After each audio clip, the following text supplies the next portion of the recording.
जी जी, इस वक्त हम कनारी बाज़ार में एक ज्वेलरी की दुकान पे खड़े हैं जनाब। तो माशाल्लाह बहुत कस्टमर है इनके पास, रेट बड़े मुनासिब है इनके।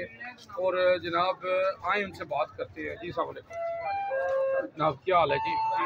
ठीक हो, खैरियत है जी? तो जनाब अपना महंगाई के खिलाफ तुसी जहाद कर रहे हो तो कैसा लग रहा है जी? माशाल्लाह थोड़ी जी परेशान भी हाँ, थोड़ी जी खुश भी हाँ। अपनी तरफ फुल कोशिश कर रहे हैं कस्टमर को डिस्काउंट देइए, कोई भी खाली हाथ ना जाए, कुछ ना कुछ लैके जाए। सही है। महंगाई पिछों मार्केट में बहुत ज़्यादा है, इंपोर्ट एक्सपोर्ट का बिजनेस प्राइसिस भी है, जिसकी वजह तो डॉलर की प्राइस की वजह जी जी होता है। अपनी कोशिश यही है जितना भी हम आपको रिलीफ दे सकिए। गौरमेंट को भी यही अपील है कि वो भी कुछ ना कुछ करन गरीब आवाम वास्ते, खास तौर पर मिडिल क्लास तबके वास्ते। अमीर को तो कोई मसला नहीं है, वो 500 की चीज़ 600 की भी लै सकता है, 700 की भी लै सकता है।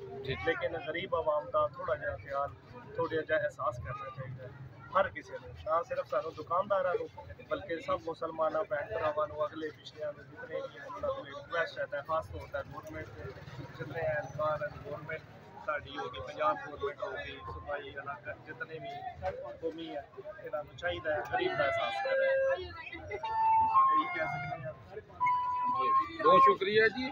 जी माशाल्लाह जी, इन्होंने कहा है जी कि गौरमेंट को चाहिए कि गरीब का एहसास करें, महंगाई बहुत ज़्यादा है। क्यों जी? जावा जी जेल नहीं